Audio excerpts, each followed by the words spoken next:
वंदे मातरम। आज एक बार फिर से आप लोगों के सामने एक नया वीडियो। भाजपा की सरकार क्यों जरूरी है उत्तर प्रदेश में,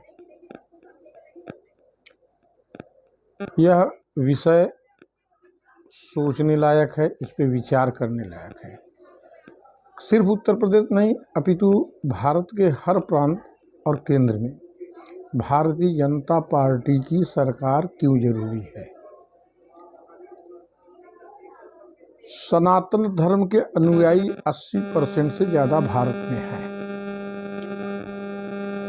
और सबसे कम कोई है तो जैन, सिख, पारसी है।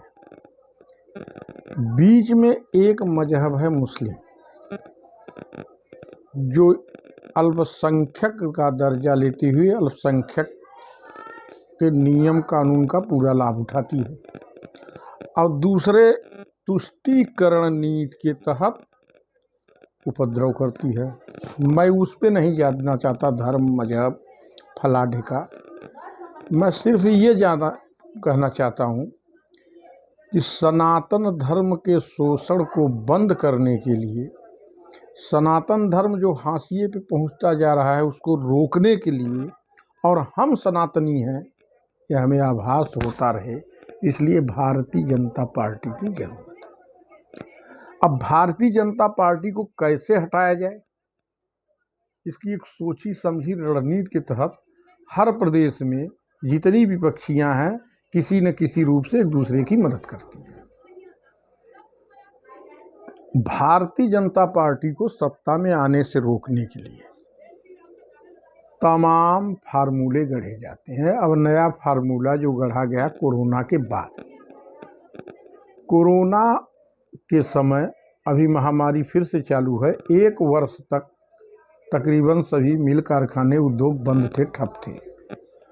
अब जाहिर सी बात है, जब सभी कार्यक्रम, सभी काम, सभी उत्पाद, सभी विकास कार्य बंद थे तो रोजगार पे असर पड़ेगा, महंगाई आएगी। अमेरिका जैसा देश अफगानिस्तान को छोड़ के भागने पे मजबूर हुआ सिर्फ कोरोना के कारण। कोरोना के कारण उसकी अर्थव्यवस्था गिरी और उसको वहाँ से छोड़कर अफगानिस्तान से जाना पड़ा। अफगानिस्तान कितना बड़ा देश है, वैसे हमारे देश में 25 देश बन सकते हैं, उतनी आबादी, जितनी आबादी अफगानिस्तान के 25 गुना से भी ज़्यादा है। अब अमेरिका एक अफगानिस्तान का बोझ नहीं उठा सकता और उसके 25 गुना से ज़्यादा आबादी का बोझ भारत लेके चल रहा है। अमेरिका की अर्थव्यवस्था टूट गई, चाइना की अर्थव्यवस्था खस्ता हाल, रसिया की अर्थव्यवस्था नहीं बहुत बढ़िया है, फ्रांस, जर्मनी, हर जगह असर पड़ा। और एक चीज़ विचार करने लायक है कि कोरोना के बाद फ्री वैक्सीन देने वाला भारत पहला देश रहा।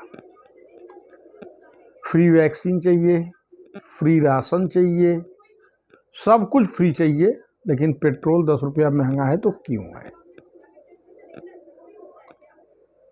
कांग्रेस, वामपंथी, सपा, बसपा, कोई बतावे कि उनके कार्यकाल में इतना बड़ा आपदा आया था। अगर इतना बड़ा आपदा नहीं आया था तब उनके शासनकाल में क्यों महंगाई, बेरोजगारी रहा करती थी। उत्तर प्रदेश की योगी सरकार ने 4.5 लाख सरकारी नौकरी दी, जो सपा और बसपा दोनों अपने कार्यकाल में मिलाकर नहीं दे पाई है। उत्तर प्रदेश की योगी सरकार ने जितनी सड़कें बनाई उतनी सपा बसपा दोनों मिला के भी नहीं बना पाई। उत्तर प्रदेश की योगी सरकार ने राशन व्यवस्था जिस हिसाब से कोटेदारों के यहाँ से बंटवाया, सपा बसपा ने कभी नहीं कराया। उत्तर प्रदेश की योगी सरकार ने गरीबों की आवास जितने बनवाए सपा बसपा ने मिलाकर भी नहीं बनवाए थे। उसके बावजूद आरोपयोगी थी। हद हो गई। अखिलेश जी कुछ होश में हो, क्या वायदा कर रहे हो जानते हो। आप भी मुख्यमंत्री रहे, आपके पिताजी भी मुख्यमंत्री रहे, दोनों को जोड़ लीजिए, दोनों कितने सरकारी नौकरी दिए हो, और उसके बाद अकेले योगी सरकार से तुलना कर लो। अगर आप दोनों बाप बेटों के कार्यकाल के सरकारी नौकरी ज़्यादा निकल जाएंगे तो यह एक भाजपा कार्यकर्ता, भाजपा समर्थक आपकी गुलामी बजाएगा। सिर्फ भ्रम फैला रहे हो और आप भी जानते हो अखिलेश जी कि आप शासन नहीं कुशासन करते हो। आपके राज्य में मंत्री की भैंस चोरी हो जाती थी, आप और आपकी पत्नी मंच पे विराजमान थे और आजम खान महिलाओं के अंतवस्त्र के रंग बताता था। हद हो गई। बलात्कार का आरोपी अदालत ने जिसे गिरफ्तारी का आदेश दिया उसके मंच पे आप प्रचार कर रहे थे। आप शासन हमको बता रहे हैं। हर जगह सड़क गड्ढे बने पड़े थे। आचार संहिता लागू होने के एक दिन पहले आपने शिलान्यास 9,000 कामों का कर दिया और आज चिल्ला रहे हो काम मेरा है। अखिलेश जी, आपके बूते की बात नहीं है सत्ता संचालन करना। सत्ता आप नहीं चला सकते। आपको सैफई नाच की आदत पड़ी है, वही उसी नाच के आयोजन के लिए आप सत्ता में आना चाहते हो। मैं सीधी सीधी बात बता रहा हूं। अंत में मैं उत्तर प्रदेश की जनता से ये एक सवाल करना चाहता हूं।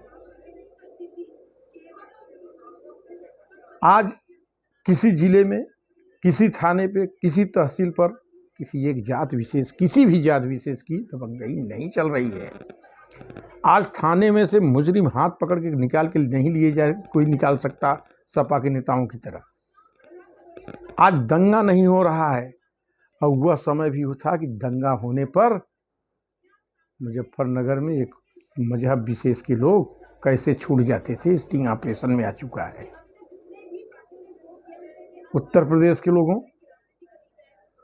आज कोटेदार भी राशन ईमानदारी से बांटने के लिए मजबूर है। उत्तर प्रदेश के लोगों, आज 18 घंटे से 22 घंटे अच्छी वोल्टेज में आप बिजली लेते हो। वह दिन भी याद करो, 6 घंटे 4 घंटे बिजली पाते थे और वोल्टेज इतनी कम थी कि पंखे भी नहीं चलते थे। कहावत थी कि अखिलेश भैया और मायावती की बिजली में करंट लगने से किसी की मौत नहीं होती, क्योंकि करंट उस समय मारती नहीं थी, गुदगुदाती थी। आज तुम इनको झांसे में आ रहे हो। एक किसान बन रहे हैं। दवी आपदा का चेक बटा था, याद करिए। एक जात विशेष, एक धर्म मजहब विशेष के लोगों को चेक मिला था, बाकी किसान बिना चेक लिए रह गए थे। बाकी जाति लोगों को, धर्म लोगों को चेक नहीं मिला था दवी आपदा का। वह दिन भूल गए।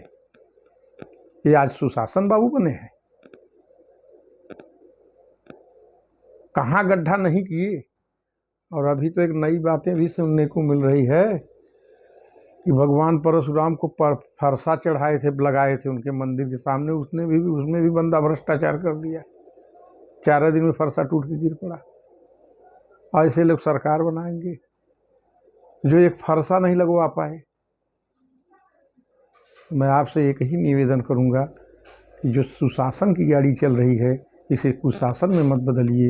योगी जी बहुत बढ़िया ढंग से संचालन कर रहे हैं सत्ता की, और इन बेईमानों के बहकावे में मत आइए। एक बार फिर योगी सरकार, इसी के साथ वंदे मातरम, जय हिंद।